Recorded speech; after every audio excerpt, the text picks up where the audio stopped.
Bien, ya tenemos ahí el PPT a la mano para mostrarles. Y vamos a comenzar con patología del tubo digestivo. Es bastante extenso, les decía, porque se trata de todo lo que va desde el esófago hasta el ano. Recuerden que al final, de verdad, la porción digestiva es un tubo.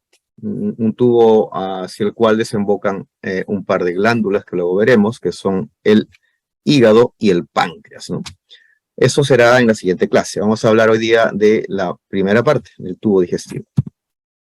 Y bueno, acá tenemos una vista rápida del esófago en sus diferentes porciones. O sea, recuerden que tiene una porción cervical, otra torácica y una porción abdominal, ¿ya?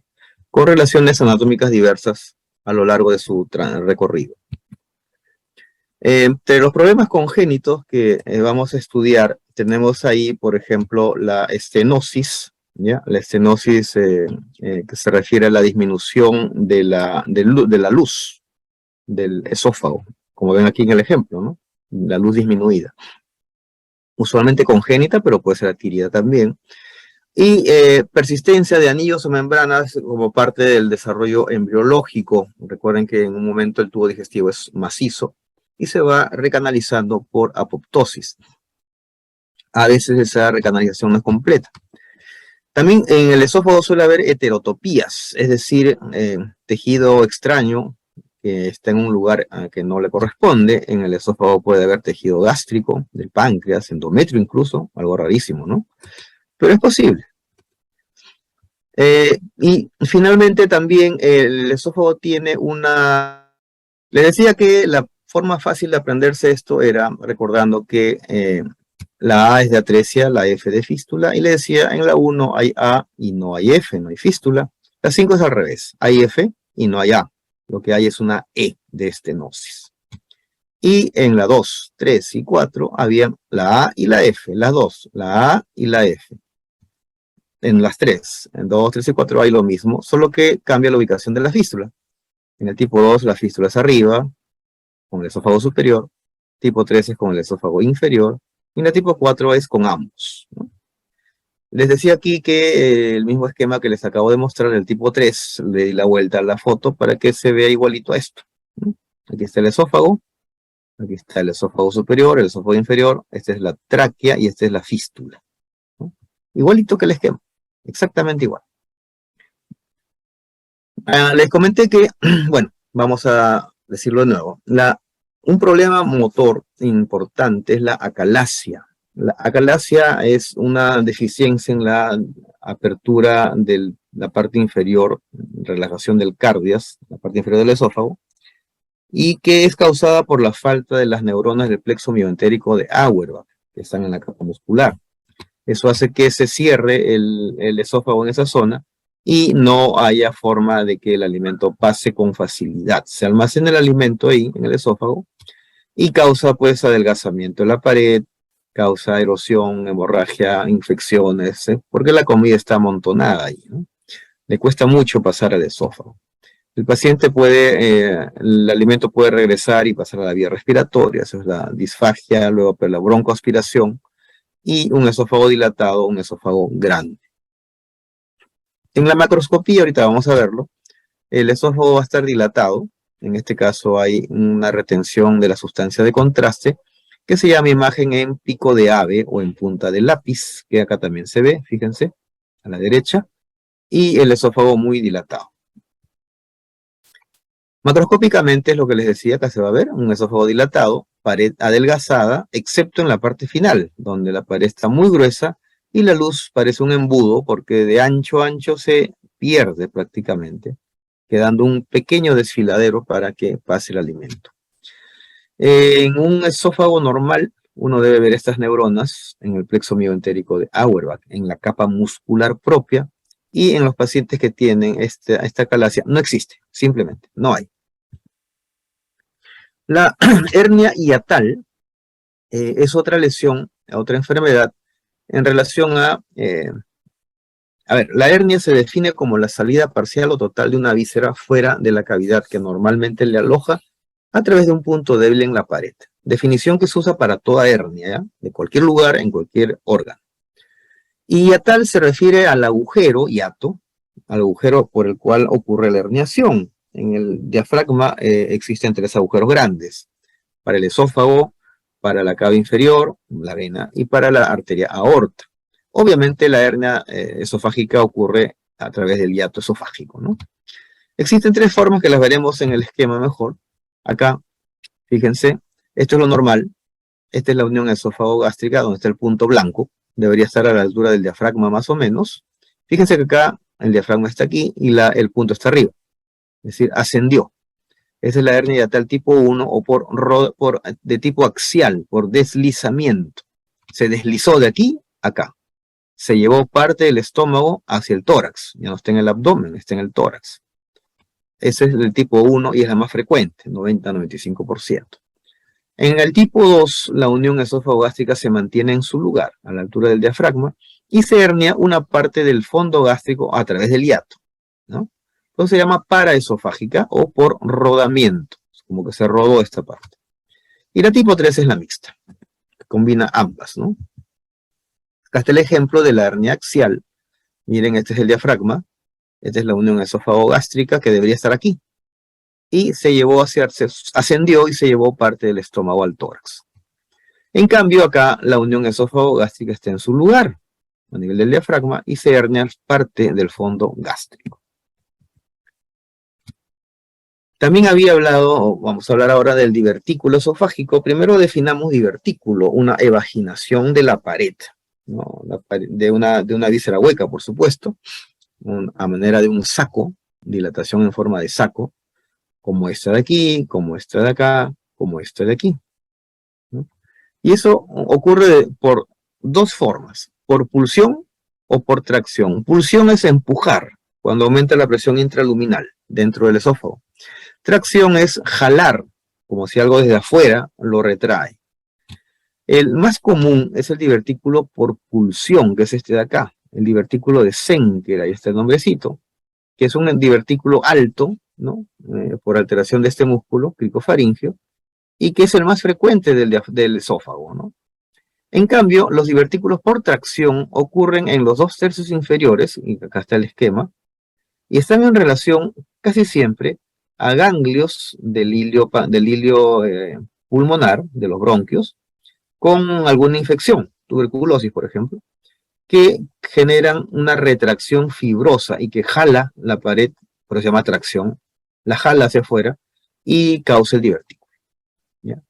Existe un divertículo que debería llamarse pseudodivertículo, que es el epifrénico, que es este que está aquí abajo, miren, en donde dice que solo hay una herniación de la mucosa y submucosa, es decir, no es técnicamente un divertículo, sería un pseudodivertículo. Lo ponemos ahí porque está en los libros y porque algunos le llaman divertículo. En radiología, el divertículo se ve como una zona blanquecina llena de material de contraste, por eso se ve blanquecino, ¿no? En frontal y en lateral. Acá está la pieza operatoria, sacaron al divertículo, está lleno de restos de alimentos, ¿no? Había hablado del síndrome de Mallory-Weiss o la laceración esófago-gástrica. Miren, entre el esófago y el estómago, en esta zona del cardias más o menos, esófago-gástrica, se forman fisuras, rajaduras, heridas alargadas, las cuales por supuesto sangran, ¿no? Ahí está la definición. La causa más común son vómitos, personas que vomitan mucho por alguna razón. Hay varias enfermedades que causan eso. Alcoholismo o la misma hernia hiatal que hemos visto hace unos minutos. Hasta un 5% de hemorragias digestivas altas son por Mallory-Weiss, es decir, estas heridas permiten la salida de sangre que va al estómago primero y luego regresa, es vomitada, y por eso se llama hematemesis, vómito de sangre. El cuadro clínico es de un dolor intenso en la zona precordial, más o menos. Algunos lo pueden confundir con un infarto, pero obviamente no tiene los signos del infarto, ¿no? No se transmite al brazo izquierdo, no se transmite a la mandíbula, ni al cuello, en fin, es localizado. Y la hematemesis, el sangrado, es llamativo, ¿no? Un vómito con sangre, que no se ve en los infartos, por supuesto. Se puede perforar, y eso es una gran complicación. Acá está la foto de una herida fotoendoscópica, de una herida con sangrado, y este paciente acá se la llevó peor porque falleció. Miren, esta es la herida, la fisura, Aquí está el vaso coagulado que sangró y lo llevó a la muerte el paciente. Es terrible, es algo muy serio. Ahora sí creo que esto no habíamos llegado a las varices esofágicas. Las varices son dilataciones patológicas de las venas. Fácil, ¿no? Varices es con B de vena, con V de vena. Uno está acostumbrado a verlas en zonas más, más expuestas, por ejemplo, las varices que hay en las piernas de pacientes, ¿no? Es lo más común, pero pueden ocurrir en cualquier lugar, ¿no? Las varices esofágicas, por ejemplo, son bastante graves porque casi siempre se deben a una cirrosis. Miren, de cada 3 pacientes, 2, 66% más o menos, es por cirrosis. Hay otras causas también, pero cirrosis es lo más común. El problema está en que esas varices que son venas dilatadas en el esófago, y como el esófago permite el paso de alimentos, esos alimentos a cada rato pueden pasar y erosionar la mucosa y hacer que haya un sangrado de las venas dilatadas, que ahora veremos a continuación. ¿Qué ocurre en la cirrosis? ¿Por qué hay esas varices? Porque miren, la vena porta, que se forma la unión de la vena esplénica y la vena mesentérica superior. A la hora que lleva la sangre al hígado, como el hígado está fibrosado por la cirrosis, no puede pasar adecuadamente. Entonces la sangre no puede pasar y se regresa, invierte su flujo y se va, por ejemplo, hacia el vaso. La sangre venía en este sentido, ahora va al revés. Y de ahí del vaso, del ilio, se va por las venas gástricas, del fondo gástrico, y de ahí se va al esófago. Esta vena, eh, esta vena porta, debía atravesar aquí el hígado, llegar a la suprahepática, llegar a la cava inferior y llegar a la aurícula derecha, ¿no es cierto? Ese es el trayecto oficial. Por acá, al darse la vuelta, hace lo mismo, fíjense, va, ya le dije, la esplénica, del hilo esplénico, del fondo gástrico. Eh, Estamos acá, les decía, la sangre viene por acá, a las esofágicas, a la vena esofágica dilatada, y termina la vena ácigos, la ácigos termina en la cava superior y llega a la aurícula derecha, es decir, al mismo lugar donde debía llegar, pero con un gran problema. La sangre no pasa por el hígado. Entonces el hígado no puede ejercer sus funciones. Y entre ellas la detoxificación, es decir, la sangre que va cargada de cosas malas, como no es depurada en el hígado, pues llega a la aurícula derecha y luego se distribuye por todo el cuerpo y no es filtrada, no va con todas las sustancias de desecho, ¿no? Es lo que vemos acá, la cirrosis, fíjense. Miren, la vena esplénica, la vena del fondo gástrico, o sea, hay varices gástricas. Luego también hay varices esofágicas, la vena ácigos y llega a la cava superior y la aurícula derecha. Cumplió con llegar a donde le tocaba, pero llega mal. Miren, este es un esófago normal, como dice arriba, y estas son venas varicosas dentro del esófago. De esto se convierte en esto o en esto de acá. Miren, las venas como protruyen hacia la luz. Y ustedes comen su comidita y pasa por aquí. Entonces se puede fácilmente erosionar. Imagínense que se rompe esta vena, dilatada, tensa, pues el sangrado es brutal, ¿no? Causa de muerte. El esófago de Barrett es otra entidad muy interesante en donde se aplica un concepto que ustedes conocen, que es el de metaplasia. La metaplasia es la sustitución de una célula madura por otra célula madura. En este caso ocurre en la parte, perdón, en la parte distal del esófago. Que recuerden que el esófago está revestido por epitelio escamoso. Y ese epitelio escamoso es reemplazado por un epitelio glandular o columnar. Un epitelio que se parece al del estómago. Y eso aparece en el esófago. Este es el esquema. Así es un epitelio escamoso normal. Y ahora, en lugar de haber esto aquí, hay un epitelio glandular. ¿Cuál es el problema?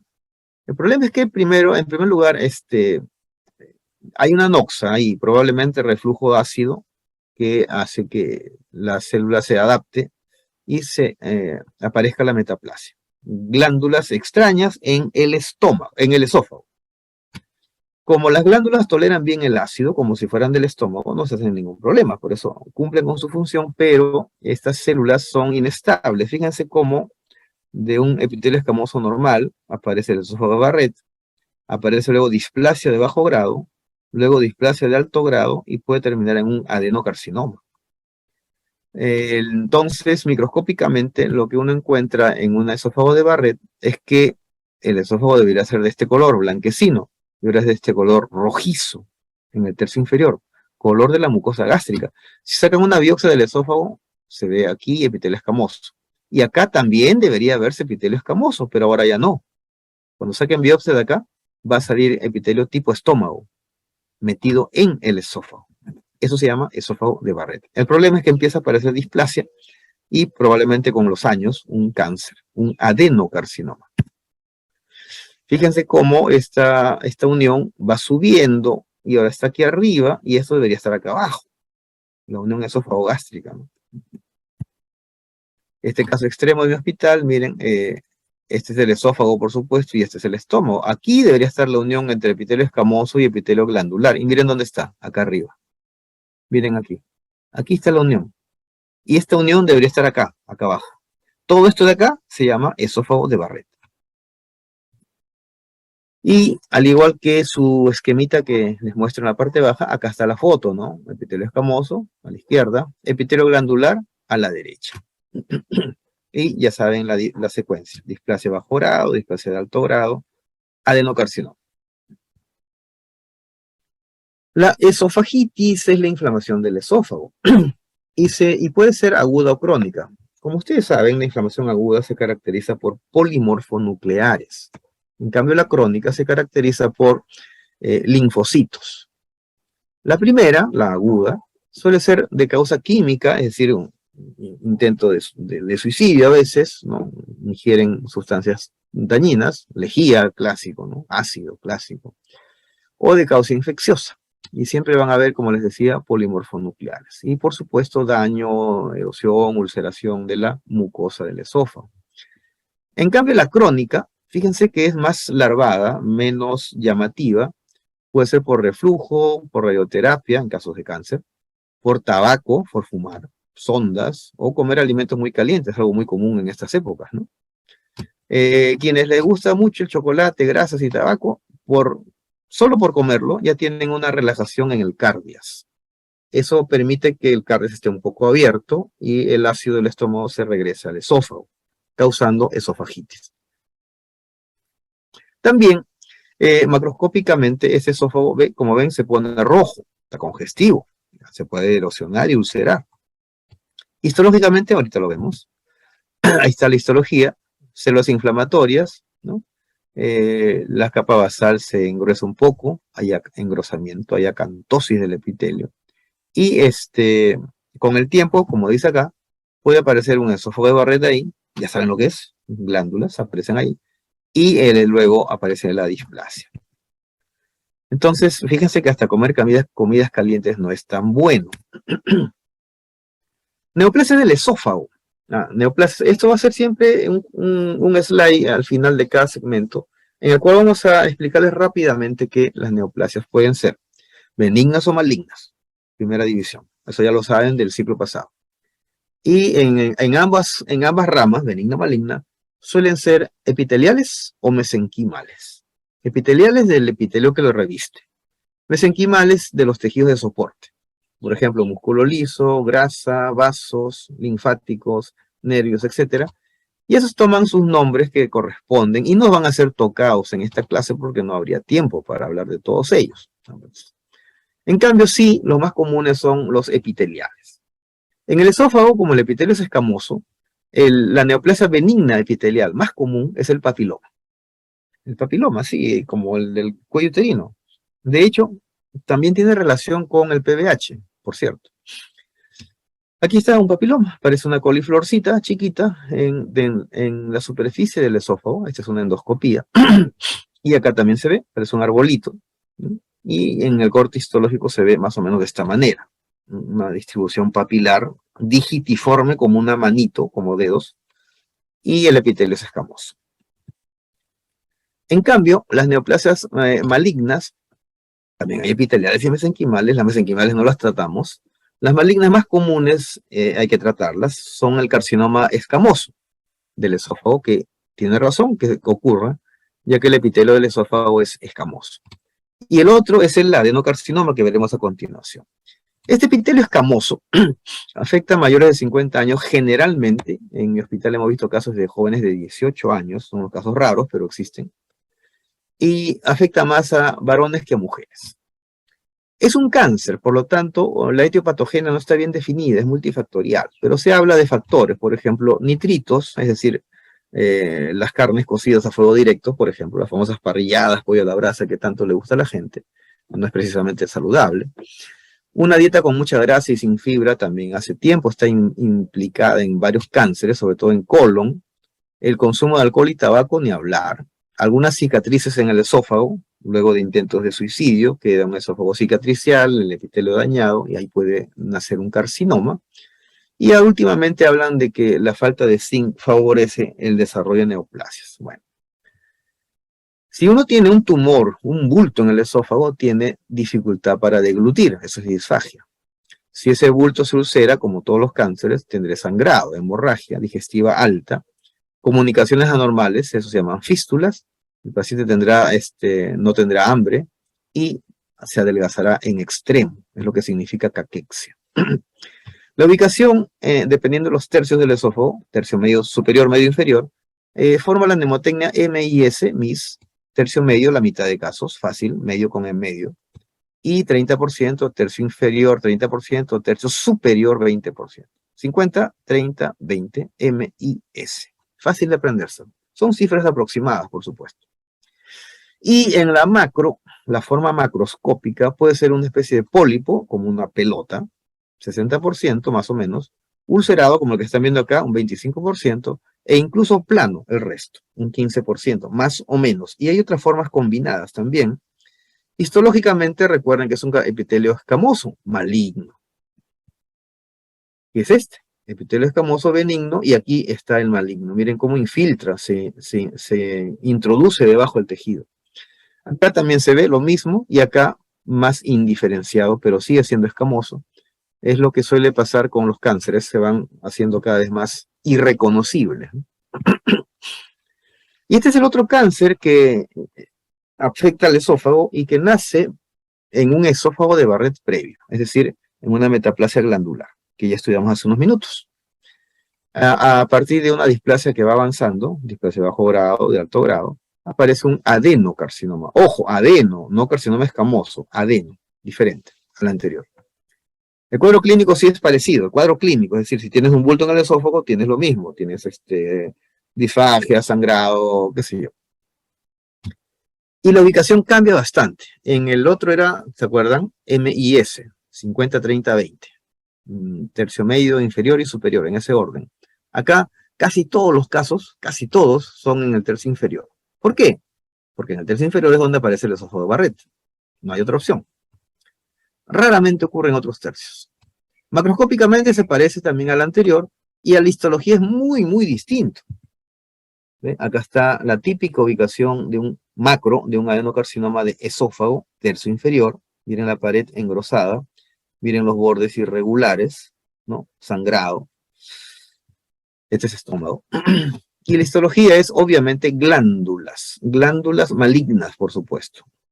Una especie de mangueras revestidas por células malignas. Adenocarcinoma. Con esto terminamos la parte de esófago. Vamos a avanzar porque estamos un poco atrasados con la parte de estómago. Ya, esta es la anatomía. Problemas congénitos del esófago, la hernia diafragmática, ya saben lo que es una hernia, solo que ahora es diafragmática. No es porque se herne el diafragma, sino que a través del diafragma se hernia algo. ¿Qué se hernia a través del diafragma en un recién nacido congénito? Se hernia las vísceras, es decir, el estómago, los intestinos. Este es el hemidiafragma del lado derecho, este es el hemidiafragma del lado izquierdo, no se ve, porque hay un agujero que ahora veremos a través del cual sale la hernia diafragmática. Esta es la forma congénita de hernia diafragmática, pero hay una forma adquirida que puede pasarle a ustedes o a mí. Es decir, estamos sanitos, pero nos puede dar una hernia diafragmática. Ejemplo, nos cae un balazo, nos asaltan con cuchillo, nos meten un corte, rompen el diafragma y miren el estómago. Este es el estómago, cómo se introduce al tórax, ¿no? A través de ese defecto en el diafragma, ¿no? Miren, este es lo común. La hernia diafragmática congénita es lo común. Fíjense que aquí en las pinzas está agarrado el diafragma. Entonces, del diafragma para arriba es tórax. Y miren, arriba del diafragma está asas intestinales, ¿no? Ha pasado esto. Aquí está el diafragma. Y a través de un agujero que se llama el foramen de Bosch-Dallek o agujero de Bosch-Dallek, ocurre la herniación de vísceras abdominales. Ahí en ese ve intestino, puede ser estómago también. Ya sacaron todas las vísceras y miren, las pinzas mantienen al diafragma y ahí está el agujero de Bosch-Dallek. ¿Ya? Este de acá, que puede ser pequeño, mediano o grande, ¿no? Un defecto embriológico. Otro problema congénito es la estenosis pilórica. Estenosis, recuerden, disminución de la luz. ¿Ya? ¿Dónde? Del píloro, no del cardia, sino del píloro, acá, abajo. Esta estenosis pilórica es un engrosamiento de la pared, ¿ya? Que ocurre ahí y que dificulta el paso de la leche del niño recién nacido. La lechecita no pasa adecuadamente al duodeno. La causa es que este músculo liso está hiperplásico e hipertrófico. Hiperplásico, aumento en el número de células. Hipertrófico, células más grandes. Eso lo saben del ciclo pasado. Se ve más en trisomía 18, en síndrome de Turner, también, 45X. Y los pacientes, los niñitos, tienen vómito llamado en proyectil. Muy llamativo porque son vómitos a distancia, ¿no? Como vomitan y pierden ácido clorhídrico en cada vómito, estos niñitos van pasando a la alcalosis metabólica, lo cual es serio, ¿no? El pH va subiendo, ¿no?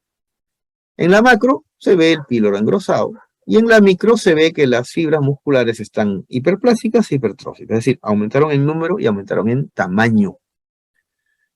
La estenosis pilórica es usual en recién nacidos, 1 de cada 500 nacidos vivos, fíjense, más en varones que en mujeres, pero puede haber una estenosis adquirida también, en ustedes o en mí, una úlcera en esa zona, cicatriza y se cierra, o una neoplasia de la cual nadie está libre, ¿no? Otra enfermedad común del tubo digestivo es la gastritis. Estamos en estómago, recuerden, una inflamación del estómago. ¿Ya? La gastritis puede ser aguda o crónica, igual que todas las inflamaciones. La aguda siempre va a tener lo mismo, polimorfonucleares y erosión de la mucosa. Vamos a definir erosión para que no haya confusiones. Una erosión es esto, una solución de continuidad, o sea, ausencia de, una solución de continuidad que no atraviesa el nivel de la muscularis mucosae. Esta es la muscularis mucosae. Recuerden histología, la muscularis mucosae. Porque si pasa el nivel de la muscularis mucosae, deja de llamarse erosión y se llama úlcera. Y esa es otra enfermedad, ¿ya? Entonces, la gastritis aguda tiene erosión, no tiene úlcera. Esa es otra enfermedad. La úlcera es otra enfermedad. Causas multifactoriales. Consumo de fármacos como aspirina, consumo de alcohol, tabaco, antiinflamatorios no esteroides, tratamiento para el cáncer puede causar gastritis aguda, infecciones, etc. O las famosas gastritis por estrés, de Cushing y de Curling. La primera, de Cushing, por traumatismo encefalocraniano, y de Curling en pacientes quemados, pacientes que están en los incendios, se queman. Esos suelen hacer gastritis aguda de tipo Curling o Carling, ¿no? ¿Cómo se ve la mucosa de gastritis aguda? Roja. Está sangrando, ¿no? Está sangrando, friable. Histológicamente siempre hay polimorfonucleares y edema. Y por supuesto sangrado. Mírenla, ahí está. Rojiza, erosionada, ¿no? Erosionada, no úlcera, erosionada. Y con múltiples puntos de sangrado. El paciente fallece. Miren, este acá es un paciente que ha fallecido por eso. Acá hay otra endoscopía donde ven los puntos de sangrado muy, muy evidentes. Esto ya lo vimos, la erosión. Y esta es la otra gastritis, la crónica. La crónica es más, da menos molestias. Es probable que ustedes y yo tengamos gastritis crónica sin mayores molestias. Hay varias causas. La causa inmunológica es muy común y afecta. La causa inmunológica significa de que el cuerpo dirige anticuerpos, o sea, inmunoglobulinas, contra las células parietales, que son las que producen el ácido clorhídrico. Como esas células están en el cuerpo y fondo del estómago, solo se afecta el cuerpo y fondo. También le llaman tipo A por anticuerpo, A de anticuerpo. La infecciosa, en cambio, afecta el resto del estómago, no al cuerpo fondo, sino al antropíloro, y se le llama B porque B de bacteria. La bacteria más común es el Helicobacter pylori, que ya veremos más adelante. La gastritis siguiente es la de reflujo, también llamada multifocal, porque afecta cuerpo, antro, píloro, cualquier sitio.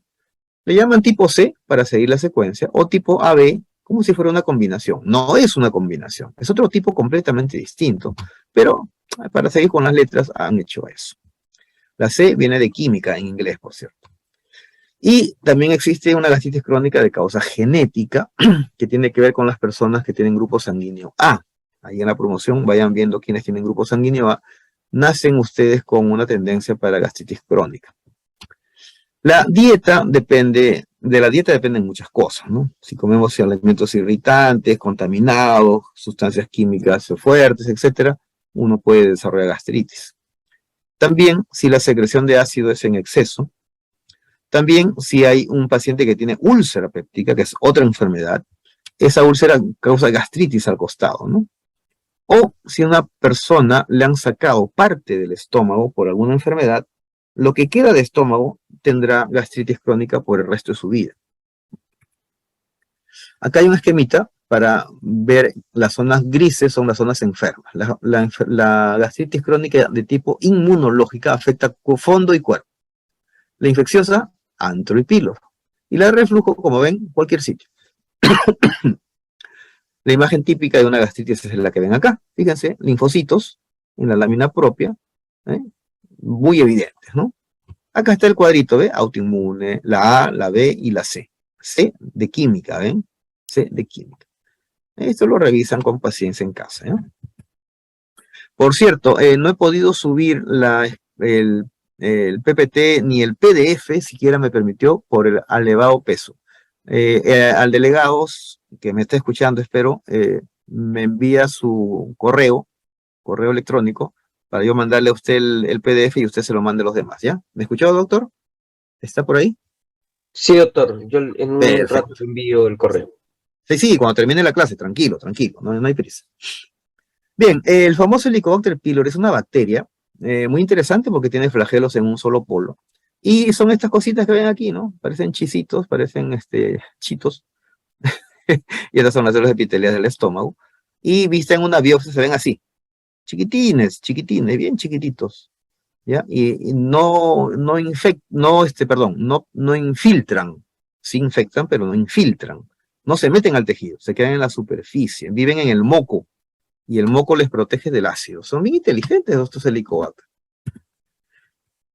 Hace tiempo, mucho tiempo, un patólogo colombiano, Pelayo Correa, se atrevió a plantear esto, que la gastritis, la infección del estómago, podía caminar a una metaplasia, luego una atrofia, luego una displasia y a un cáncer. Se rieron de él en todos los idiomas. Y ahora él se ríe en español de todos los demás. Porque esta secuencia se ha confirmado. No estoy diciendo que todos los que tienen gastritis terminen en cáncer. No he dicho eso en ningún momento. Él tampoco lo dijo. Sino él dijo, el paciente que tiene mucha gastritis mucho tiempo y no se cura bien, crónica, puede caminar a este siguiente estadio. Y este estadio luego pasará a este, y de esto algunos darán cáncer. Eso dijo. Y es cierto. A esa secuencia, hoy día, todos los libros de medicina serios le llaman la secuencia de Correa o la cascada de Correa, porque el patólogo se apellida Correa, Pelayo Correa. Si no me creen, lo googlean más un rato, cascada de Correa, y van a ver cómo está en todos los sitios. Interesantísimo, ¿no? Así que no es bueno tener gastritis crónica. Esta gastritis crónica puede ser superficial, atrófica, o llegar a un estado de atrofia gástrica en donde ya no hay ni glándulas, no se produce ácido, y eso es grave. Eso predispone al cáncer, por supuesto. Superficial, cuando los linfocitos están arriba, en la biopsia. Atrófica, miren, acá hay muchas glándulas, acá hay pocas glándulas. Ya hay atrofia glandular. Y atrofia gástrica es cuando ya no hay casi glándulas, no hay ninguna, ¿no? Aquí está el esquema de atrofia, miren cómo se van perdiendo. Acá hay un montón de glándulas, acá hay un poquito menos y casi nada, ¿no? Y también acá el esquema de atrofia en el cuerpo es idéntico, pocas glándulas. La cascada de Correa lo vio hace más de 50 años. Otros problemas del estómago, varices gástricas, no las voy a repetir, ya las hablé de ellas en varices esofágicas, en el mismo cuadrito está varices gástricas. Y ahora hablaré de gastropatía hipertrófica. Esto sí es bueno y tienen que saberlo. Hipertrófica, ¿por qué? Por esto, miren. Esta es una tomografía y miren el estómago cómo se ve gruesa la pared, ¿no? Y esta es una endoscopía. Miren el estómago, qué feo se ve, ¿no? Y miren este, peor todavía, ¿no? Al inicio pensaban que esto era un paso previo al cáncer, ¿no? Una cosa muy espantosa, muy grande, muy grosera. Pues resulta que no, solo es hipertrofia. Ya saben lo que es hipertrofia, ¿no? Y las enfermedades que causan eso, engrosamiento de los pliegues de aspecto cerebroide, parece un cerebro, dicen, ¿no? Se deben a dos entidades, a la famosa enfermedad de Menetrier, ¿no? Y al síndrome de Zollinger-Ellison. Vamos a mirarlos acá, ahí se entiende mejor. Este esquemita es muy bonito, muy didáctico. Miren, aquí está la muscularis mucosae. Acá está la muscularis mucosae. Este cuadrito es para Menetrier, y este es para Zollinger-Ellison, ZE. Miren acá, presten atención, por favor. Aunque esté en blanco y negro, es muy bueno. Fíjense, la glándula productora de ácido tiene esta longitud. Luego viene una zona llamada cuello de glándula, que la flecha lo está marcando, al cuello de las glándulas. Y de ahí para arriba debería terminar más o menos aquí, donde estoy poniendo la flechita verde. Eso se llama foveola. De aquí a acá se llamaría foveola, ¿ya? Eso es lo normal. Histología, ustedes han estudiado eso. O sea, debería ser glándula, cuello y un poquito de foveola.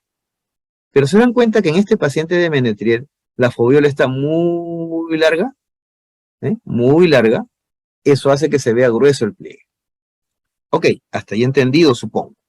Pero ¿qué pasa en Zollinger-Ellison? Es al revés, fíjense lo que ocurre. ¿Dónde está el cuello? ¿Dónde está la flecha? ¿Dónde está la flecha? Acá arriba. Ahí está el cuello, y de ahí para arriba la foveola está normal. ¿Qué cosa es lo que ha crecido? La glándula productora de ácido. Entonces, tiene mucho sentido pensar que en el paciente Zollinger-Ellison hay mucho ácido gástrico, porque hay mucha glándula productora de ácido. Por eso ustedes van a ver acá en el slide, bien clarito, que en el Zollinger-Ellison hay una triada que se caracteriza por úlcera, por mucha secreción gástrica, ya saben por qué, hay más glándulas, pero esas glándulas están produciendo mucho ácido y han crecido gracias a que hay un tumor escondido que se llama gastrinoma, que en este caso está acá.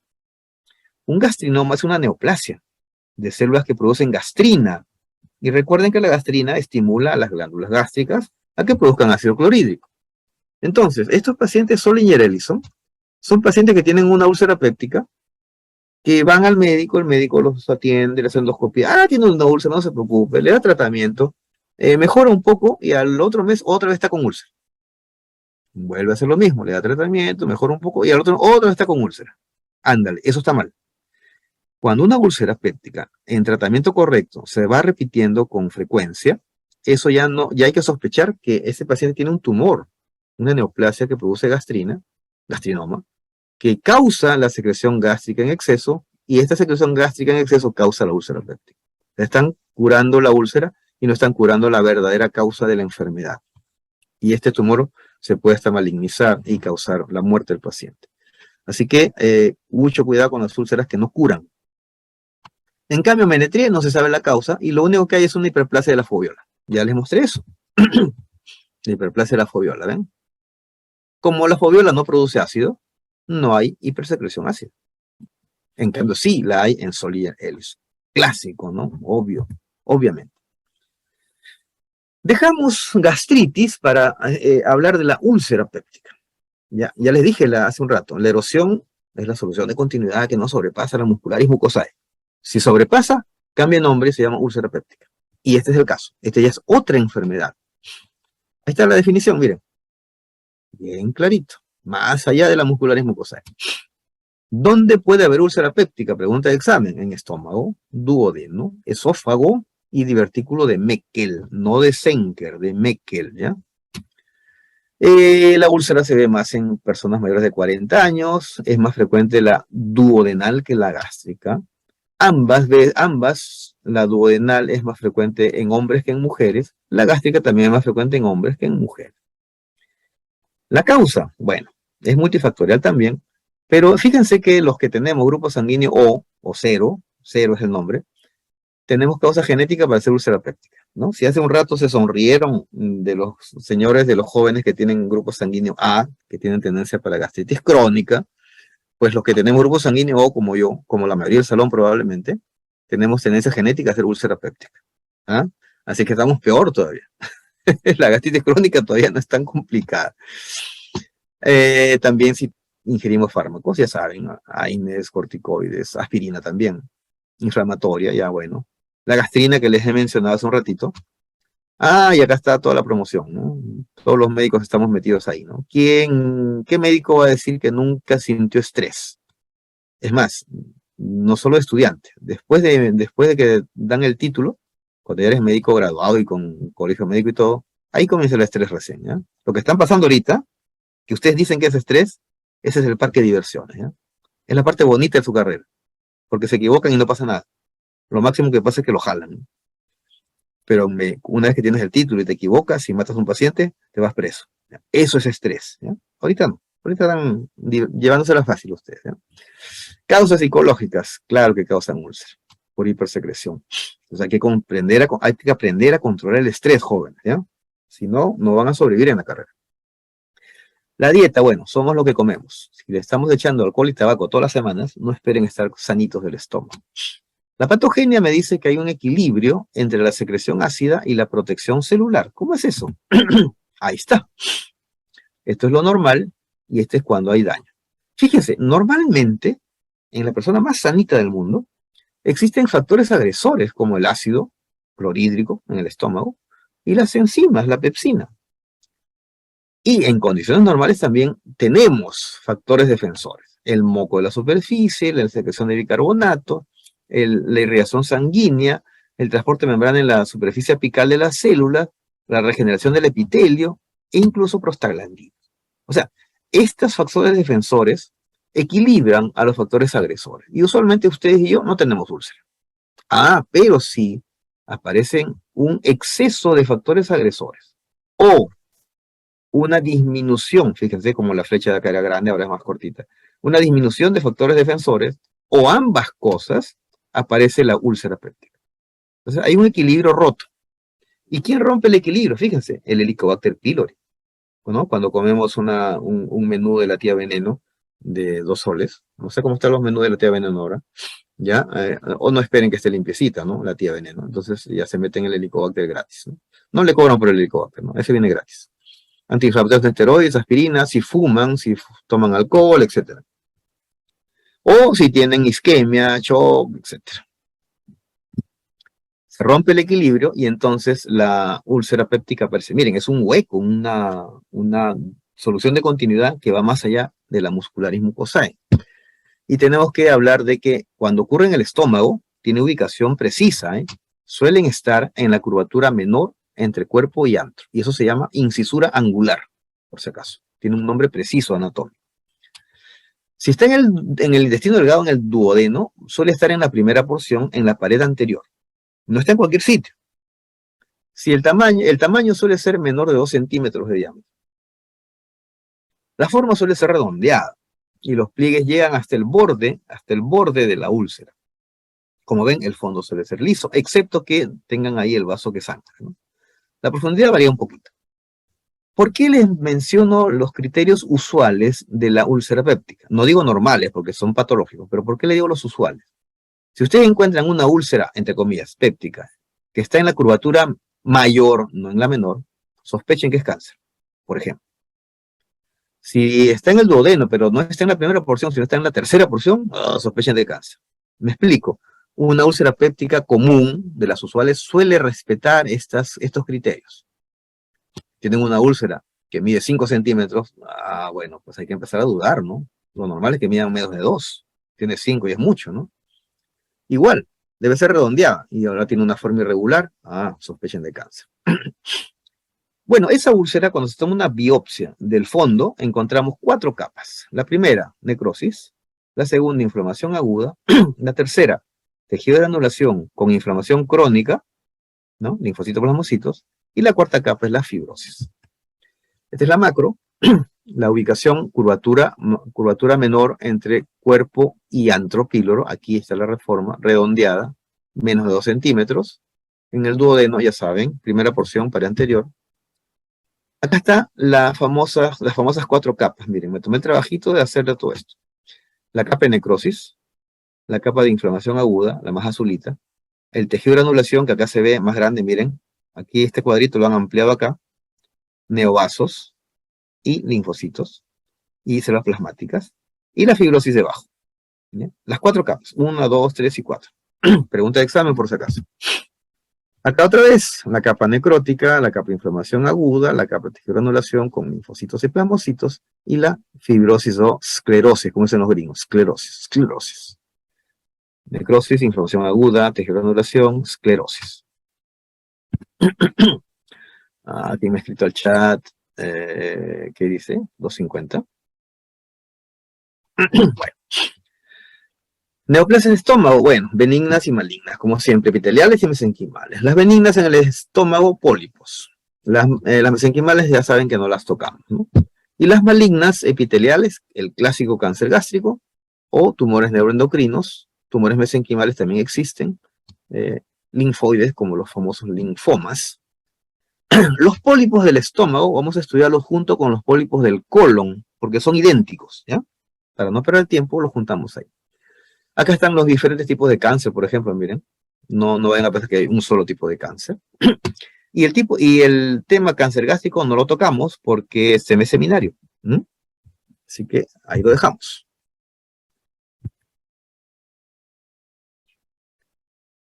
Ahí está. Y pasamos olímpicamente al intestino delgado. 6 o 7 metros de intestino que empiezan acá en el duodeno y terminan en el íleon, ¿no? Y que sirven como superficie de absorción de nutrientes, básicamente. También tiene estenosis, luz disminuida. Aquí, por ejemplo, viene grueso y se angosta, estenosis. Atresia, falta de luz. Aquí hay luz delgadita y se pierde y acá continúa. Atresia, falta un pedazo. Duplicación, acá está, miren, el intestino viene por aquí, se parte en una rama y en otra rama, esa es duplicación. Mala rotación, se tuerce sobre su eje, por ejemplo, eso se llama vólvulo. Una de las malas rotaciones se llaman vólvulos, como este de acá. Vólvulo, se volvió, se volteó, se torció, ¿no? Eso comprime el aporte sanguíneo y el intestino volvulado se infarta, se necrosa. Acá también hay, miren, atresia. Viene el intestino y falta un pedazo. Y acá continúa, atresia. Y las heterotopías que pueden haber suelen ser generalmente de páncreas, tejido pancreático en el yeyuno, por ejemplo, ¿no? Lo cual es raro, ¿no? Es anormal. Y llegamos al famoso divertículo de Meckel. Ya no el de Zenker era de esófago. El de Meckel es la persistencia del conducto ónfalo-mesentérico. Ónfalo significa ombligo. Mesentérico significa mesenterio. Ónfalo-mesentérico, un conducto que va del ombligo al mesenterio. Quiere decir que ustedes y yo, por supuesto, podemos tener remanentes de ese conducto en un 2%, y eso se llama divertículo de Meckel. Miren, esta es la pared abdominal, este es ombligo. Su ombligo puede estar conectado al mesenterio por un conducto fibroso, por un ombligo profundo, un conducto fibroso más largo, incluso con una comunicación directa al intestino. Esto ocurre en niños pequeños. El niño llora y por su ombligo sale material intestinal, imagínense. Bueno, lo operan al toque y no pasa nada malo. Puede haber un quiste también. El hecho es que ese divertículo de Meckel es como una evaginación de la pared, el divertículo, y suele tener tejido gástrico o pancreático. Si tiene tejido gástrico, produce ácido clorhídrico, ¿no es cierto? Por lo tanto, puede tener una úlcera péptica. Es lo que yo les decía al inicio, ¿no? Úlcera péptica, ¿qué lugares? Estómago, duodeno, esófago distal y divertículo de Meckel. Ahí está, su ombliguito, un conducto, un cordón fibroso y el famoso divertículo, que es este de acá. Divertículo de Meckel. El infarto intestinal, que hemos visto una lámina, ustedes han visto lámina de esto el ciclo pasado, cuando hablábamos de lesión celular y muerte celular. El infarto intestinal es la muerte por isquemia de una parte del intestino. Isquemia es cuando llega poca sangre, ya saben. Puede ser por arteriosclerosis, trombosis, embolia, shock, 50 cosas. Tumores, vasculitis, lo que fuese. Le llega poca sangre a una parte del intestino y se muere. Ni modo. Ahí está la causa. Factores, ahí están muchos. Y la causa se suele relacionar con la ubicación. Eso es bien interesante. Si se afecta la arteria mesentérica superior, que es la mitad de los casos, más o menos, La lesión suele ser una por arteriosclerosis. Me explico. La mesentérica superior irriga yeyuno, ilion y apéndice ciego, el colon ascendente y parte del colon transverso. Ese es el territorio de la mesentérica superior y ahí ocurre la muerte. Esa es la mitad de los casos, arteriosclerosis. Si se afecta el territorio de la mesentérica inferior, ¿cuál es? Lo que queda del colon transverso, el colon descendente, el colon sigmoides. Ese es el territorio de la mesentérica inferior. Esa es la parte que se muere. Eso ocurre en 1/4 de casos y la causa suele ser trombosis. Si afecta cualquier sitio sin patrón arterial, suele ser por shock y es en la otra 1/4 parte de los casos. El infarto suele demostrarse como un daño solo en la mucosa o en parte de la pared o en toda la pared. Y siempre son hemorrágicos, llenos de sangre, como ven acá. Macroscópicamente, miren, un intestino de un color y este de acá de color rojo y negro. Esta es la parte infartada. El intestino tiene un movimiento peristáltico, ¿no? Se mueve, repta, como un gusanito. Este de acá está muerto, no se mueve nada. Este de acá ni hablar, ¿no? Ahí tienen ustedes el infarto de la mucosa, solamente se daña la mucosa. El infarto mural hasta la submucosa y el transmural que afecta a todas las 4 capas, que casi ni se reconoce el intestino. Imaginen acá la foto. Aquí ustedes ven la mucosa, la submucosa, la muscular y la serosa afuera. Y acá, difícil ver la diferencia, ¿no? Ya no está tan nítida como acá. Acá menos, casi no se ve nada. La obstrucción del intestino ocurre por varias causas, ¿eh? Ya hemos hablado de algunas de ellas. Por ejemplo, vólvulo ya hablamos, ya lo vieron hasta la foto. Herniaciones, también ya vimos la hernia, que es una hernia, ¿no? La salida parcial o total de una víscera fuera de la cavidad que normalmente la aloja a través de un punto débil en la pared. Ya, eso aplica para cualquier órgano. Una hernia umbilical, una hernia inguinal. Adherencias, fibrosis, por ejemplo, si ustedes los han operado antes de alguna causa abdominal, pueden desarrollar con el tiempo fibrosis en su intestino y eso ser causa de obstrucción intestinal. Nadie sabe. Pregúntenle a la mamá si las han operado ustedes antes. Intususcepción es cuando un segmento de intestino se introduce en el segmento adyacente, como una manga remangada, por decir de una comparación muy simple. Y puede obstruir al intestino. Ah, esta es la parte, ¿ven la fotito de la derecha? Anticuchería, la última cena. Eso viene con indirecta, ¿no? Traten de no comer en sitios de dudosa procedencia, porque están llenos de bacterias. Entonces, se comen su menú de la tía veneno y le da su diarrea, pues, ¿no? Su clásica enterocolitis bacteriana.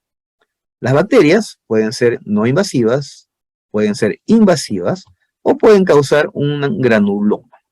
Vamos a ver las 2 primeras en un cuadrito que es mucho más fácil de entender. Si ustedes se comieron un hamburguesón con todas sus salsas, ¿no? La clásica, ¿no? Con todas sus salsas y con montones de bacterias, por supuesto, que no les cobran, vienen gratis. Ustedes ese alimento con bacterias y todo pasa a la luz de su intestino. Y las bacterias se quedan en el intestino, en la luz. No ingresan al tejido, pero producen una toxina. Y esa toxina, cuando se contacta con la mucosa intestinal, lo que hace es alterar la bomba sodio-potasio y hacer que salga líquido desde el intestino hacia la luz del intestino, desde la pared del intestino hacia la luz del intestino. Y eso se mezcla con las bacterias y con el material fecal y qué sé yo, pero bueno, predomina el líquido y las bacterias, y eso se llama la famosa diarrea acuosa, ¿no? Como en el cólera, como agua. No sé si alguna vez les ha pasado eso, ¿no? Van al baño porque están con cólico, porque comieron algo contaminado, y van al baño y cada rato y botan solo como agua, como líquido, ¿no? Bueno, esa es la famosa enterocolitis bacteriana no invasiva. Bueno, esa es mala porque te deshidrata en un ratito, te puede hasta matar. Pero esta de acá es peor todavía, cuando la bacteria invade. Te comiste las bacterias, y fíjense, unas quedaron en la luz y otras se metieron a tu intestino. Cuando hacen eso, causan heridas, erosión, ulceración del intestino. Entonces ya no sale solo líquido como salía acá. Ahora sale líquido, sale sangre y sale moco. Entonces la diarrea tiene moco y sangre. Esa es la famosa diarrea disentérica. Eso es lo que ustedes van a preguntar siempre que tengan pacientes más adelante en su serum, en su internado. por la diarrea. Esa es la primera gran diferencia. ¿Es una diarrea acuosa o es una diarrea disentérica? Si tiene moco y sangre, es disentérica. Si tiene acuosa, es no invasiva. Y entonces ahí van a jugar con los gérmenes y van a deducir cuál es. Las que causan granulomas son básicamente, hay más, pero son las más importantes. La Salmonella typhi, la que causa la tifoidea, causa úlceras longitudinales y granulomas también. Y la tuberculosis, que causa úlceras transversales. Fácil, ¿no? Úlceras transversales con T de tuberculosis. Las de la Salmonella typhi son longitudinales. Y por eso que se confunden, porque typhi de tifoidea con T de transversal. Así que apréndanse bien la diferencia, ¿ya? Ya lo vimos. Ah, pero también hay virales. Pues los niños, ¿cuántas veces le da diarrea de tipo viral? No los tocaré, son muchos. Micóticas, se comen un hongo, bueno, pues ni hablar. O simplemente entran a inmunodepresión por alguna razón y eso causa una diarrea por hongos inmunodeficientes o inmunodeprimidos. Y parásitos, ya ustedes han llevado su curso de parasitología, ya saben que hay montones de parásitos que pueden causar alguna diarrea o enterocolitis infecciosa, ¿ya? Entonces, no podría hablarles de todos esos porque no, me faltaría tiempo. La Giardia lamblia, por ejemplo, es un parásito, un protozoario, que cuando está aquí en la mucosa, encima de la mucosa, la bloquea y hay diarrea, pues.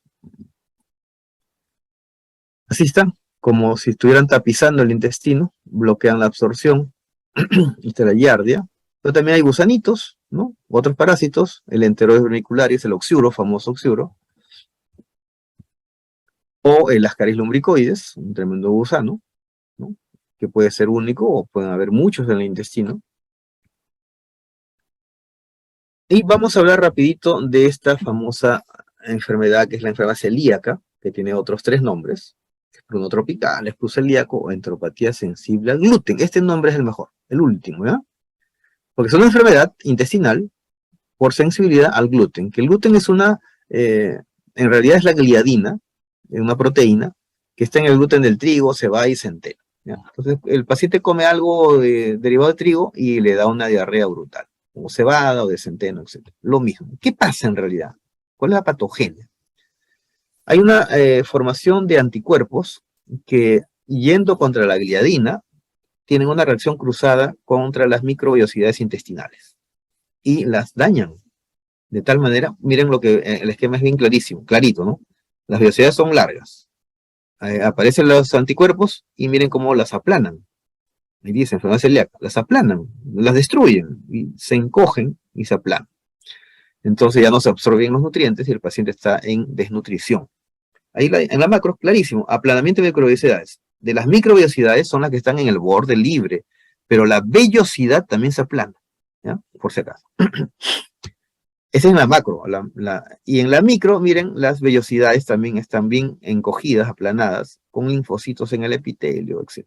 Y miren, en el suero hay anticuerpos, inmunoglobulinas, contra la gliadina, que son los mismos anticuerpos que dañan a las vellosidades y a las microvellosidades. Este paciente, pobrecito, miren, está bien adelgazado. Se le ve barrigoncito no porque esté gordito, sino porque está lleno de líquido su abdomen. Se llama ascitis. Estas son las típicas heces, la deposición de un paciente con enfermedad celíaca. Fíjense, son abundantes, verde amarillentas por la grasa que tienen, pastosas, y como tienen grasa, flotan en el agua de la taza del baño, ¿no? El olor es espantosamente horrible. El primer día que ustedes huelan uno, nunca más se olvidan, ¿ya? Y es la enfermedad celíaca, paciente extremadamente desnutrido. Macroscópicamente uno puede ver las vellosidades así y luego se aplanan. Microscópicamente así deben ser las vellosidades. Las microvellosidades están aquí en el borde libre, Vellosidades largas como dedos y acá se achicaron, se encogieron y se unieron entre sí, ¿no? 4 o 5 se unen entre sí y forman esta vellosidad ancha y baja. Linfocitos en el epitelio y en la lámina propia. Todo eso dificulta la absorción de nutrientes. Otra enfermedad que causa mala absorción es la enfermedad de Whipple. Esta enfermedad es una enfermedad infecciosa por este germen, Troferima wippeli, que está aquí. Este es el intestino delgado. Estos son macrófagos que se han comido al Troferima wippeli, están todos gorditos y se han coloreado con una coloración especial. Y este es el Troferima wippeli. Es un actinomyces, ¿ya? ¿Y por qué causa mala absorción? Porque recuerden que aquí en la vellosidad hay linfáticos, que son los que drenan, hay vasos quilíferos que son los que drenan, recogen los nutrientes. Y como hay tantos macrófagos comiéndose al germen que se ha metido ahí, bloquean físicamente, comprimen a esos vasos y no se puede absorber los nutrientes. Y además afecta no solo al intestino, sino también a otros tejidos, como ven ahí en la última línea. Es una enfermedad más rara, pero es bueno que sepan que existe. Neoplasias del intestino delgado, ¿qué hora es? 6:30. Neoplasias, otra vez, benignas malignas, epiteliales mesenquimales, y acá aparecen las linfoides, los linfomas. Epiteliales benignas, el adenoma de glándulas de Brunner, ustedes conocen las glándulas de Brunner, en el duodeno, igualito, solo que en más número.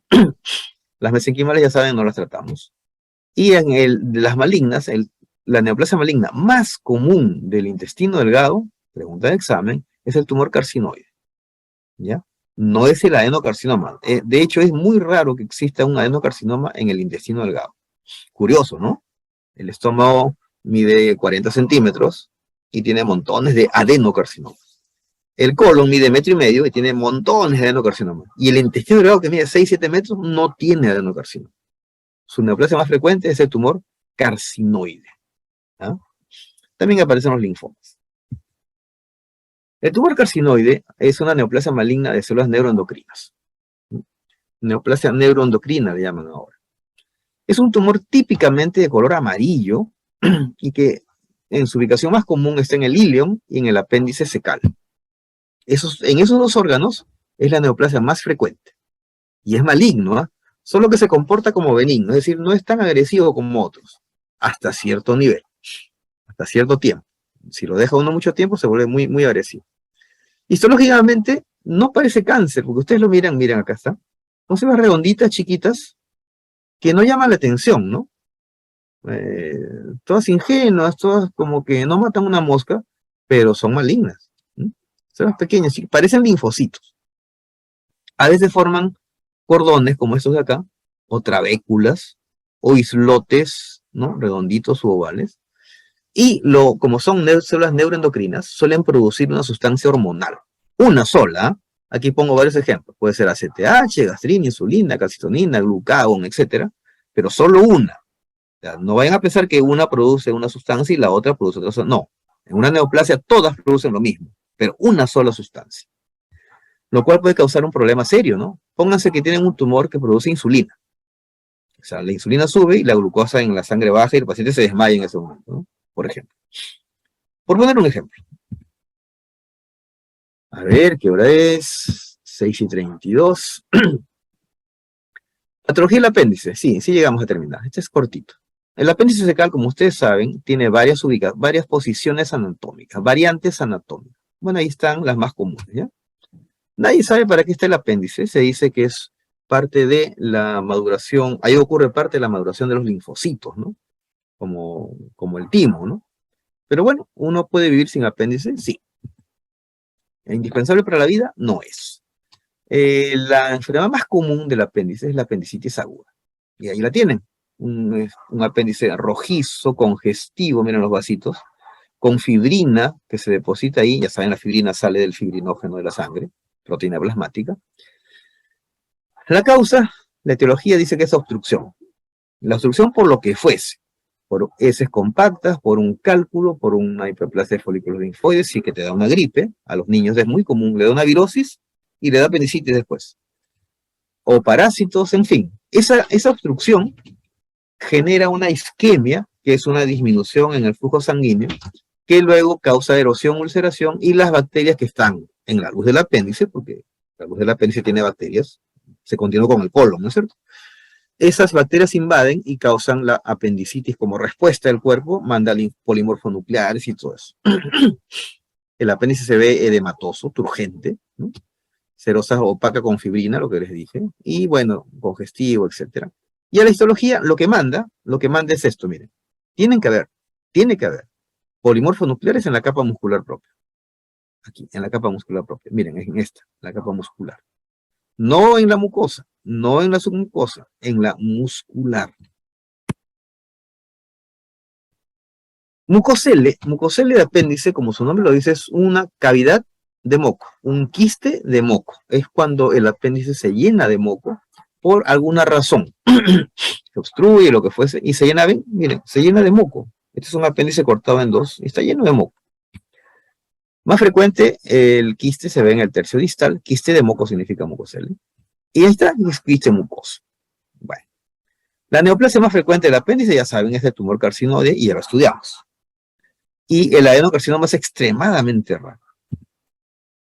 Ok, jóvenes, ya no quiero correr más. Ya son 6:35, tengo que preparar un seminario a continuación. Ya, y aquí lo dejamos por mientras, para empezar en la siguiente clase desde patología del intestino grueso. ¿Alguna pregunta, por favor? La úlcera en la curvatura menor, ¿nada más para la neoplasia? La úlcera péptica más común es en la curvatura menor. Cuando está en la curvatura mayor o en una de las caras anterior o posterior, es sospechoso de neoplasia. O sea, la úlcera en la curvatura menor, entre anto y cuerpo, en la zona de la incisura angular, es lo usual. No hay de qué, doctora Torres. ¿Alguna otra preguntita, jóvenes? Esta clase es bien larga, por eso tengo que ir un poco rápido, pero en un rato el delegado me va a enviar su correo para poder mandarle la clase. A ver, otra pregunta. Ah, no, eso era lo mismo.